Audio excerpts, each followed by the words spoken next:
بسم اللہ الرحمن الرحیم۔ ہم یہ سمجھتے ہیں کہ ہم ایک مسلمان گھرانے میں پیدا ہوئے ہیں اور مسلمان ہی مریں گے، ہمارے لیے کوئی مسئلہ ہی نہیں ہے، لیکن اللہ پاک قرآن میں فرماتے ہیں وَلَا تَمُوتُنَّ إِلَّا وَأَنْتُمْ مُسْلِمُونَ۔ اس آیت سے پتہ چلتا ہے، جس کا مفہوم یہ ہے کہ اللہ فرما رہے ہیں کہ تمہیں موت نہ آئے مگر اس حالت میں کہ تمہارے پاس ایمان کی دولت اور اسلام کی دولت ہو۔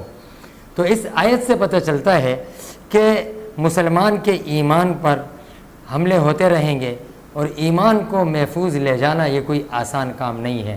انبیاء نے اپنی امتوں کو اور آنے والی نسلوں کو یہی ترغیب اور یہی تعلیم دی کہ ایمان کو بچا کر اللہ کے پاس لے کر جانا یہ سب سے بڑا کمال ہے۔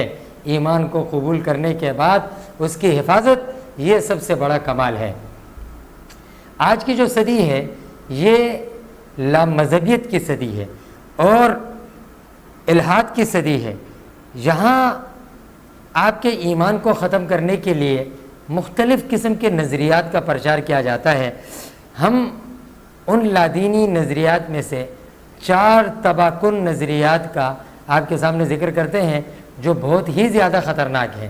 نظریات تو سینکڑوں میں ہیں، لیکن یہ 4 جن کا آپ کے سامنے ذکر کیا جا رہا ہے یہ انتہائی تباہ کن اور تمام کے تمام لادینی اور کفری نظریات کی جڑ اگر آپ اسے کہیں تو یہ مبالغہ نہیں ہوگا۔ ان میں سے پہلی چیز ہے مادیت پرستی۔ مادیت پرستی کا مطلب یہ ہے کہ دولت اور دنیا کے حصول کو ہر چیز پر ترجیح دینا، ہر چیز پر ترجیح دینا۔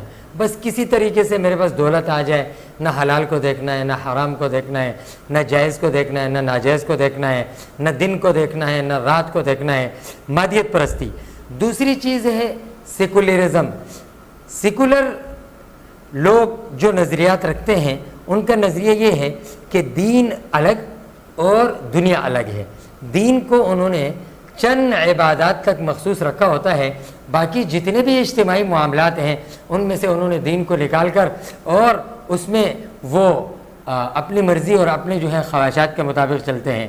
تیسری چیز لذت پرستی، کہ میری خواہشات ہر حال میں پوری ہوں، چاہے اللہ ناراض ہوں، چاہے اللہ کے رسول کا طریقہ ٹوٹے، کچھ بھی ہو جائے لیکن میری خواہشات پوری ہوں۔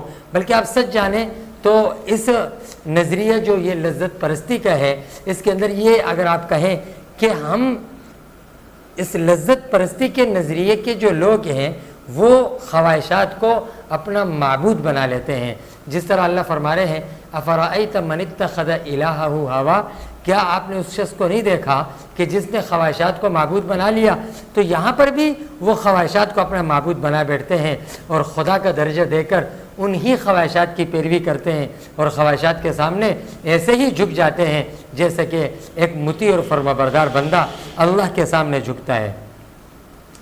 چوتھا نظریہ جو ہے وہ عقل پرستی کا ہے، جس کو آپ نیشنلزم کہتے ہیں، یعنی دینی احکامات کے مقابلے میں اپنی ناقص عقل اور تجربے کو ترجیح دینا اور دینی احکامات کو عقل کے ترازو میں تولنا اور ان احکامات پر عمل کرنے کو خلاف عقل سمجھنا، یہ بھی انتہائی خطرناک نظریہ ہے۔